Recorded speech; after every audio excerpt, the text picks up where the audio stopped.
Well,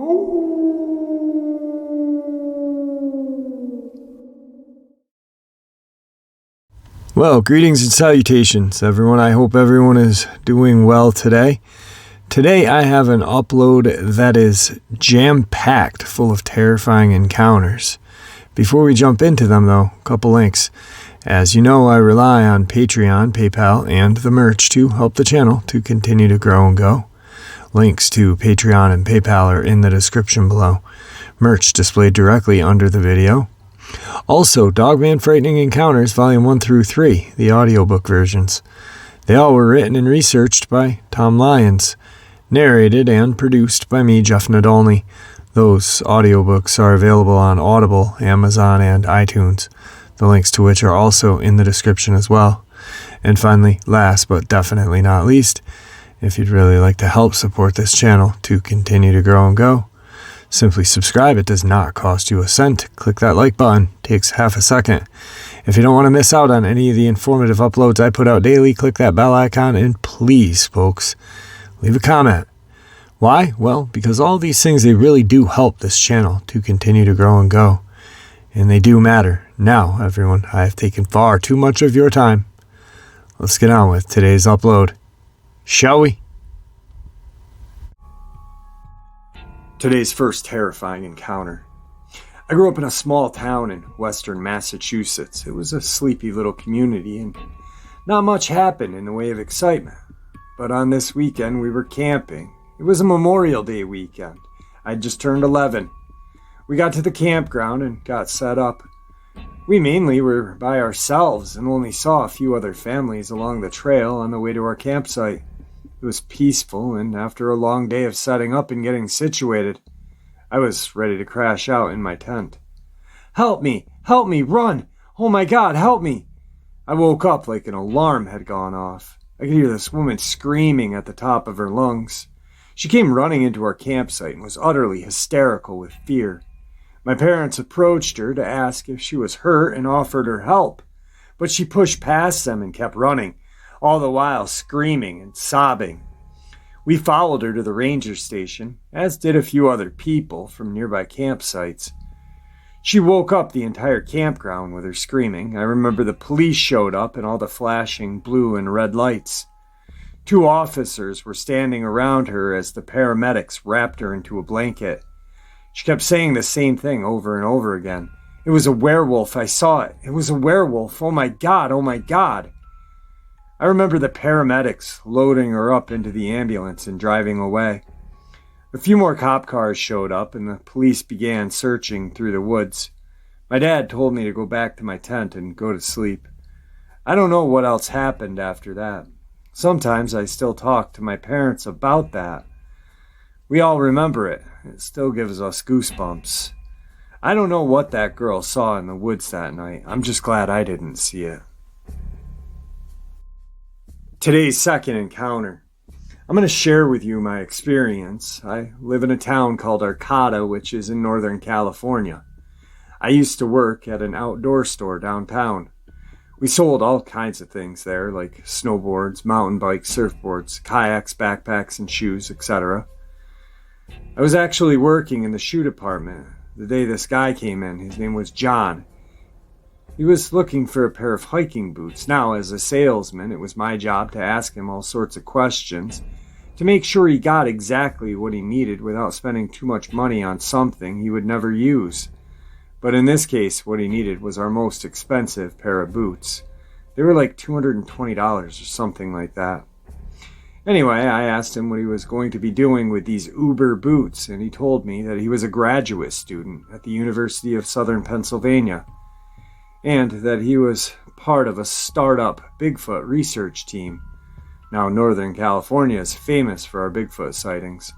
The town of Willow Creek, which is about an hour inland from Arcata, is home to the only Bigfoot museum in America, and probably the world. In fact, that famous video of Bigfoot walking through the woods was filmed out just near Willow Creek. So Bigfoot isn't news to us up there, but I had never met any Bigfoot research teams. It was pretty cool. I thought although John seemed kind of hesitant at first to divulge his true purpose there are those who wish to protect the Bigfoot population, like the Hopa, who are the indigenous people native to the area. Their reservation, or ranchera, is well known to have Sasquatch, and in fact the Sasquatch is a sacred animal to them, and they have a corner of their land cordoned off just for Bigfoot. No one's allowed to go there except for a medicine man or woman, and they are very serious about that rule. There are also plenty of eco-Nazis in the area who are also very serious about their Bigfoot. After John realized that I wasn't serious at all about Bigfoot, but that I seriously believed in the possibility of Bigfoot, he opened up a little more and we talked about what he does and whatnot. Whenever anyone comes in and wants to buy a kayak because they're going to kayak from Vancouver to Mexico or wherever, I'm always like, oh, take me with you. And in this case, I was no different. I know, of course, that no one's going to take a guy that they bought shoes from, but it's still funny to say. Anyway, I told him my father was a field biologist, and if they needed it, I would Sherpa for them. Ha ha, blah blah blah, whatever.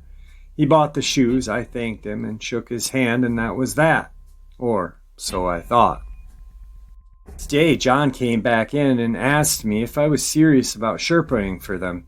I was like, heck yeah, and then I turned to my manager and said, hey, Ryan, I quit. Haha, I was kidding, of course. So their plan was to drive out to the trailhead that night, hike on the next day, which was Friday, hang out all day Saturday, and then hike back to their car Sunday, and drive back Sunday evening. I had Saturday and Sunday off, but I had to find someone to cover my shift for Friday.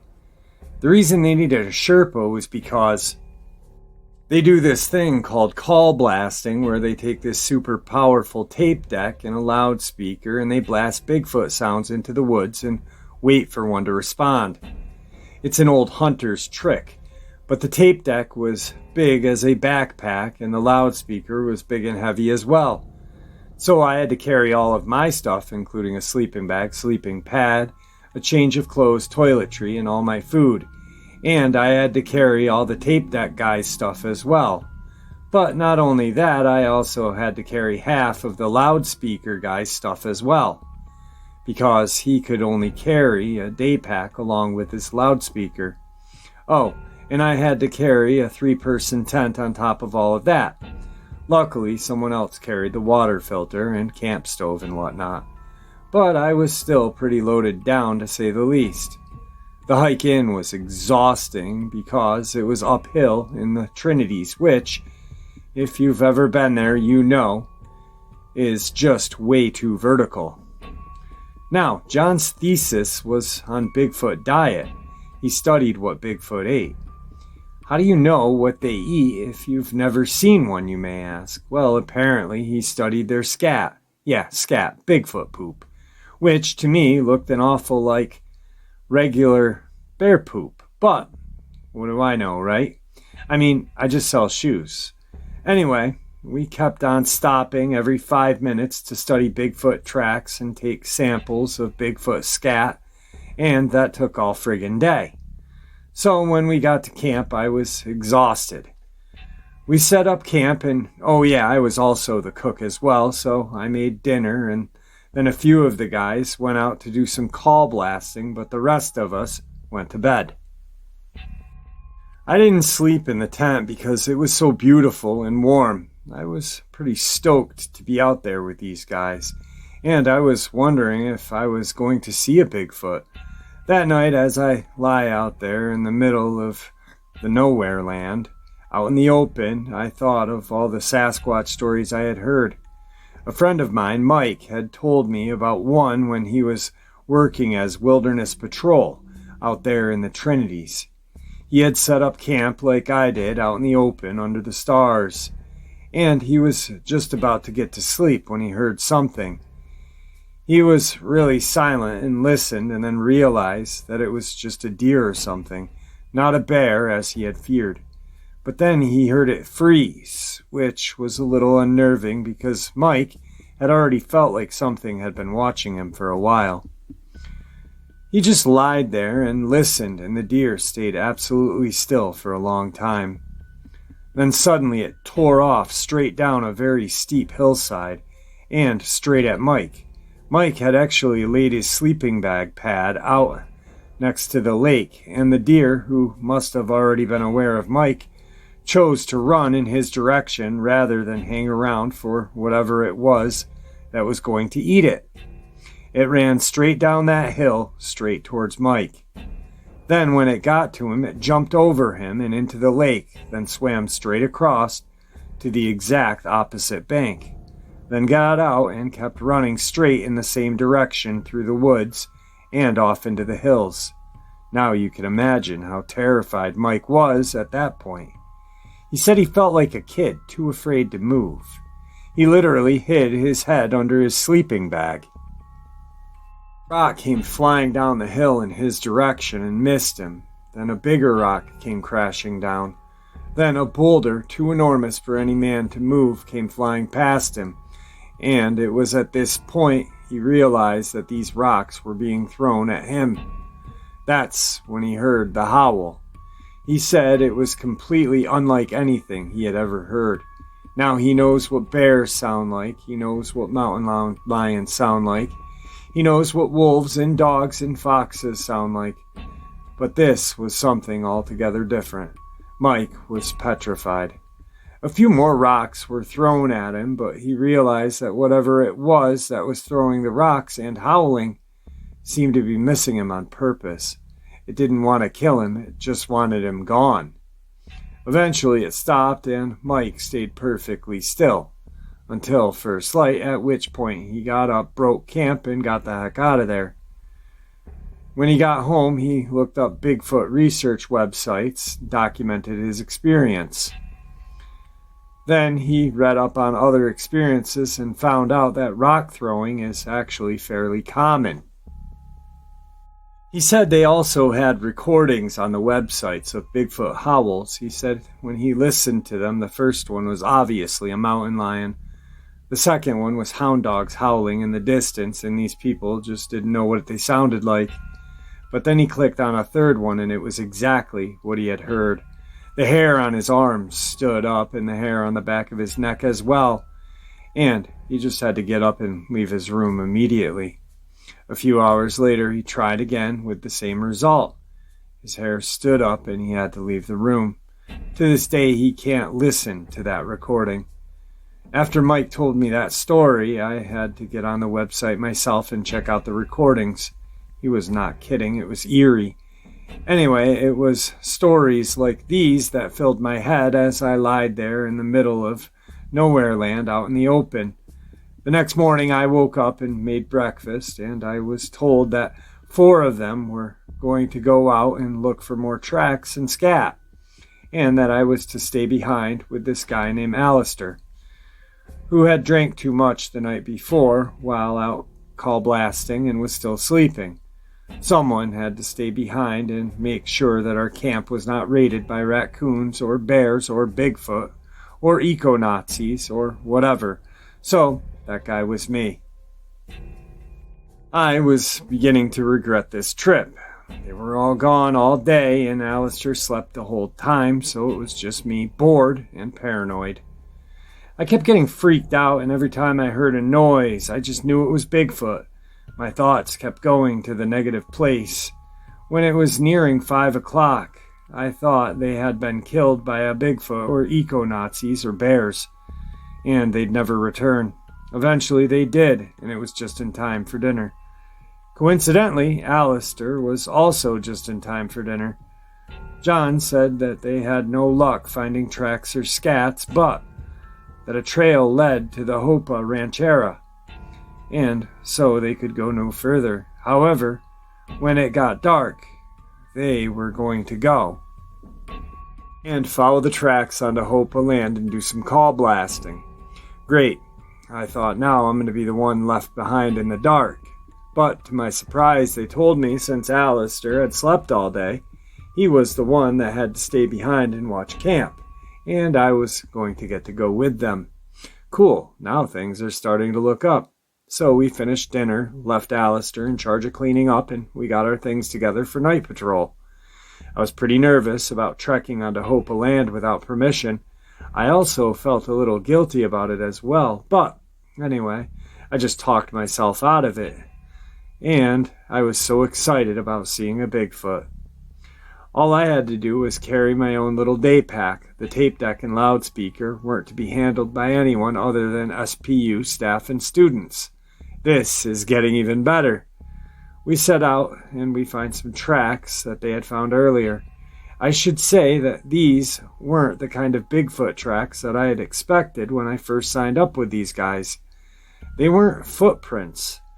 There would be broken twigs or a smushed leaf into a tiny little hair on a tree, but these guys had a real eye for it, and they would point things out to me. We had to remain completely silent. That I would sometimes see and other times I could completely miss. Take the smushed leaves, for example. When they were pointing them out to me, all I could see was a leaf on a rock. It wasn't until later they explained to me that something had stepped on it, flattening it out and turning it a little lighter shade of green. It occurred to me that these guys were professional trackers. John, Alistair, and the professor were all big game hunters. One of the other guys was ex-Special Forces and had done tours in Afghanistan. The last guy was a super avid outdoorsman who had done backpacking trips all over the world. They were all right at home in the woods as I was, but they had a lot more experience with tracking than I did because of their job. This is what they do. Before long it was dark and we were crossing over into Hope of Land. The moon was almost full, so we went along by its light as best as we could. But eventually we lost the trail of the Sasquatch, so that's where we started call blasting. The professor wore the tape deck on his chest, and the avid outdoorsman carried the loudspeaker. That was the first time I had heard their recording, and it sent chills up my spine. It was like the recording on the website I had heard. It was the same howl that Mike had heard out in these very same hills all those years ago. It was spooky, and that loudspeaker was really, really loud. We blasted calls in all directions, then moved a little further in the direction that we believed the tracks had led, then did some more call blasting. We did that for a couple of hours, and it was getting close to midnight, and we were getting tired. The guys weren't ready to call it quits when the howl, it started soft and low and grew into a loud, high-pitched, full-bodied shriek. It was way off in the distance, but that sound carried. We were stunned. The hairs on my arm stood up. The hair on my back of my neck stood up as well. My heart, after not beating for what seemed like forever, started beating in my chest like a double-kick drum in a Cannibal Corpse song. Boom, boom, boom, boom, boom, boom. I was sure that everyone else could have heard my heart from where they stood if their hearts hadn't been doing the same thing. We probably sounded like an off-tempo marching band. No one moved. The howl died off and was replaced by silence. Still, no one moved. Finally, the professor blasted a howl in return. Everyone just about shot themselves when he did that. We were so fixated on the silence that none of us were expecting that call blast. I think I may have let out this audible yelp. My heart almost gave out entirely. I don't care how tough you think you are. When you are out in the wild and you hear that howl, you feel as frightened as a helpless child. We waited in silence again, then the howl. We waited, not knowing what to do. All of us were looking around at each other and wondering if anyone was going to do something. Finally, the professor started forward toward the direction of the beast that we followed. We would stop and blast call every once in a while, and every once in a while the call would return. Soon, the fear turned into excitement. But after a while, we all started to notice that as we are moving toward the howl is also moving toward us. This went on for about a half an hour, moving, call blasting, moving, howling, moving, and we started to get really close to it. Seemed to be converging onto a saddle in the landscape. It was a sort of a triple-crowned saddle that left a huge wooded flat area in the middle. We knew that if it smelled us, it may shy away, so we moved downwind. Thankfully, downwind also happened to be slightly uphill, so that was nice because we definitely didn't want to be downhill of this thing. But as we were trying to get uphill downwind of it, it was simultaneously moving uphill downwind of us. So we were actually moving closer to each other at an ever-increasing acute angle. In the middle of the flat area in the saddle was a large outcropping, and on the other side of the outcropping was a clearing. It became clear that if we both continued on our respective course, we would reach opposite sides of the outcropping, and that's exactly how it happened. When we reached the outcropping, we let out a call blast, then moved around toward the clearing. By this point, the excitement had turned back into fear, and our movement had become painfully slow. My psychological health was truly taking a beating. About halfway to the clearing, our call was answered, and we froze. It was just on the other side of the outcropping from us. I have never been so scared in all my life. At this point, I was going, where is my gun? Why didn't I bring a gun? What was I thinking? I didn't even actually own a gun at the time, but at that moment I truly wished I had. It didn't matter that I had a big knife. It didn't matter that I was with 4 big mean dudes who also had knives. It just didn't matter. I might as well have been alone and naked. Why hadn't I brought a gun? We stayed frozen for about 5 minutes, then started to move around toward the clearing again. Those last few steps were the hardest steps I'd ever taken. I had to fight my screaming instinct to run for my life with every step. As we rounded the outcropping and came into the clearing, we stopped dead in our tracks for the final time. Because there, in the clearing right in front of us, not 10 feet away, was Austria's premier Bigfoot research team with a tape deck and a loudspeaker. I truly love that story. Not only does it fill you with fear and panic as an encounter, but it also teaches you something. It teaches you not to assume things, and even if you are a self-proclaimed expert, notice I said self-proclaimed because in cryptozoology, my belief is there is no expert. I don't care how many websites you started or how many times you've been in the woods with camouflage on. There is no expert because, well, we don't have one in front of us. Dogman, Bigfoot, whatever. We have none of them in front of us. There's a reason for that, because no one's an expert. Otherwise, we'd know how to successfully track them, capture them, and zoo them up. But anyway, I love that, and I wanted to share that with you one last time before I put that encounter away for good. I've shared it once on this channel, but it just really kind of keeps it real. But you're wondering, is that place really bad for cryptids? Well, yeah, it is, because here's a couple of encounters and sightings in the Trinity County and the Hopa Reservation.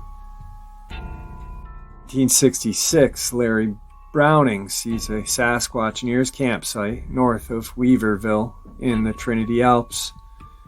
April 6, 68, after 2 more visits to the same campsite with no luck, seeing another Bigfoot, Larry Browning sees Bigfoot wading the South Fork of the Salmon River. The next day, a female Sasquatch follows him for a half an hour on a hike, then charges him.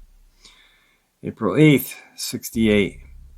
At the same campground, Mike Melton sees a Bigfoot leaning over the river to get a drink of water. April 2nd, 1966, Nick Campbell sees a Sasquatch searching through trash cans at a campsite north of Weaverville in the Trinity Alps. The next day, he sees a Sasquatch again 3 miles west of the camp and spends a half an hour playing hide-and-seek with it. Several other campers see the same Sasquatch. It raids the trash cans 2 more nights and is seen 1 more time. July 1969, Don Ballard and a companion riding horseback see a Bigfoot in the Trinity Alps near Trinity Center. Back in 58, while driving on Highway 299 east of Weaverville, 2 doctors see a Sasquatch cross the highway at night. 7th, 1960, a Bob Titmus finds 2 sets of Sasquatch tracks walking along Road 9 miles south of Witchpeck near Hopa, tracking towards Willow Creek. Hopa in Bluff Creek, 1958. A woman and her daughter see a large and small Sasquatch on a hillside above Hopa Valley, just northwest of Willow Creek. 1962. Ennis Schofield describes how his fencing was torn down, fence posts by fence posts, the week after it was erected nearby the Bluff Creek Resort. Each post was pulled up out of its concrete pitting in the ground, which Schofield said required unheard of strength and was probably done because it blocked the pathway the Sasquatch people used to reach the creek every night. Pointing toward the hillside, he told Betty Allen, "They come down that hill there. You can see their tracks, and then they go down to the creek to drink, and then maybe go up to it, because no tracks come back up the hill. They go somewhere else," he said. Schofield told a reporter that he didn't feel safe barbecuing outdoors anymore, and were contemplating selling their cabin to Sanders Boy, owners of the resort on the main road. August 3rd, 1963, a man and his boy see a Sasquatch leap over a 5-foot fence and run into the woods near Hopa. August 14th, 1960, Bob Tittis sees the same 2 sets of Bigfoot tracks he saw a week before, C-64 on Mill Creek Ridge Road, 8 miles northeast of Hopa. Willow Creek, California, 1967. Russell Somerville sees a 9-foot Sasquatch walk 50 feet along Highway 299, 1 mile west of Willow Creek, and then go into the woods. Mike Forden, while sleeping in his Dodge van at Gray Falls Campground, wakes up at about midnight because the Sasquatch was kicking his tires and rocking his van violently. Mike sees the Sasquatch's hairy chest, chin, and hand through the van's window. The 8-foot Bigfoot continues to harass the van for 2 hours until Mike blows his horn. 1934. Dave Zebo follows a set of Sasquatch tracks up Weaver Bally Mountain. 1936. Dave Zebo sees Bigfoot tracks on Mount Bali heading over the mountain. Now, these last 2 are pretty interesting because, well, Fort Bragg has had a lot of different Dogman sightings, Bigfoot sightings. Fort Bragg, California, 1962. Robert Hetfield gets up to investigate barking dogs at his house in Fort Bragg and sees the head and shoulders of a creature about 6 foot above his 6-foot fence. He returns to the house to tell Bud Jensen, but when they return, it's gone. Bud goes back with his gun while Robert rounds the corner of the porch and walks right into the creature. He was knocked to the ground and scrambled to the house on his hands and knees. Bud sees the middle of the Bigfoot go by the window and tries to close the door, but the Sasquatch holds it open, shotgun in hand. Bud says, "Let it in, and I'll get it." But the Bigfoot lets go of the door and walks away. A muddy handprint on the door is 11.5 inches long, although the fingers were quite stubby. 1977. J.S. reported hearing dogs chasing a bipedal creature through the woods along Little Lake Road, and the discovery of other animals found disemboweled. Today's third encounter. I was walking my dog and I saw something about the size of a person, I'd say 110 feet away. But as I got closer, I saw it slinking behind a brush, and I saw its hind end. In my mind, I was like, cool, it's a lion.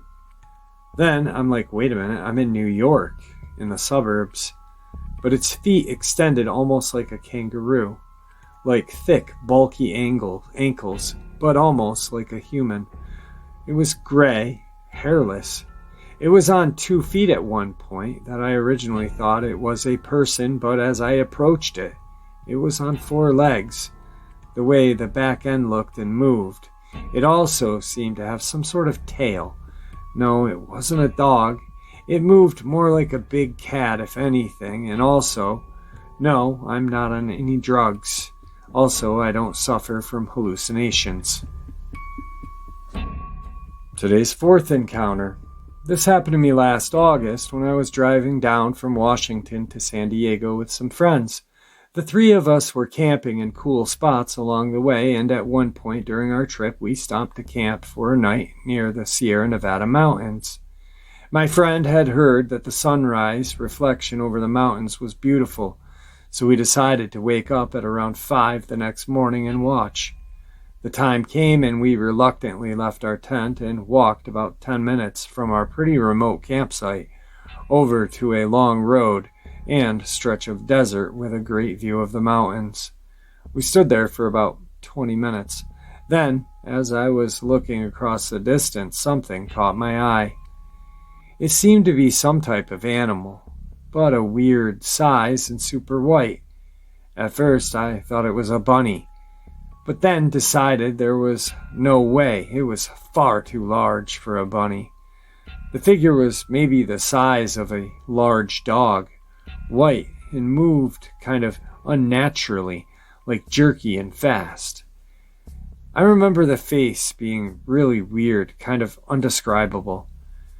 It gave me goosebumps as I stared at it, trying to figure out what I was seeing. I looked over to my friends and asked them if they had ever seen that thing, and I described it.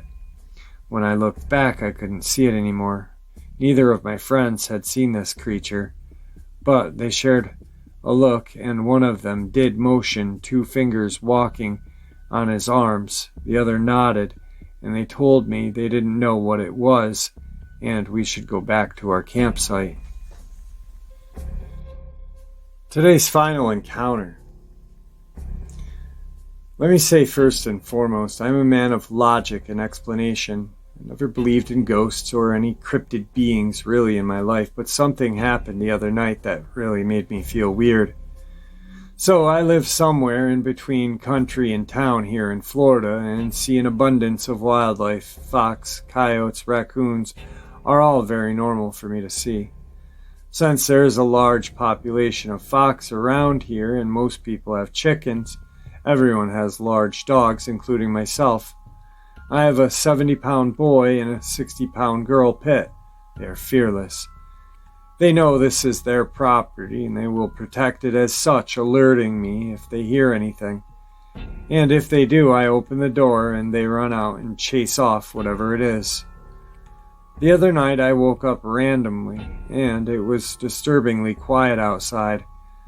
Not a single cricket, and my dogs were not on my bed like usual. All of a sudden a howl like I had never heard before. It went off like a siren and sent a chill down my spine, like a deep yell almost, but definitely from an animal. I turned the lights on in my house to see my pit bulls at the back of their dog crate shaking. I've never seen them look like that or the look on their faces before. Purely terrified, so I turned the lights off, grabbed a flashlight, and looked out my back window.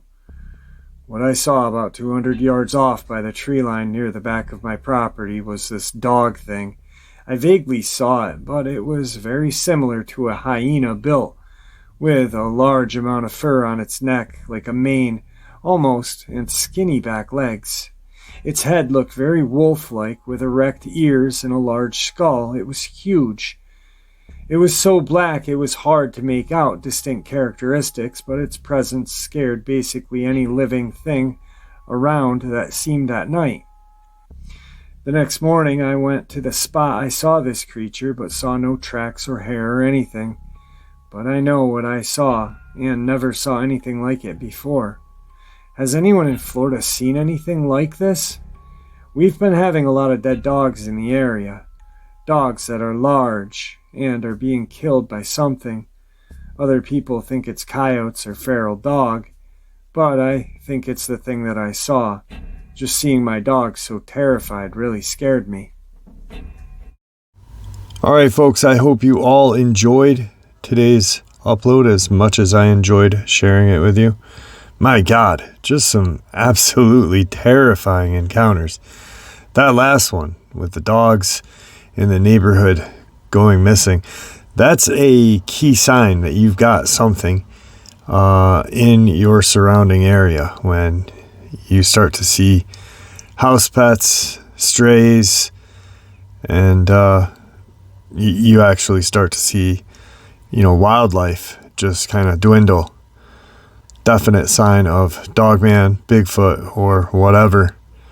Anyway, guys, I really do appreciate all of your support. Your support is what makes this channel so great and special. I'm just a guy with a mic and some ideas.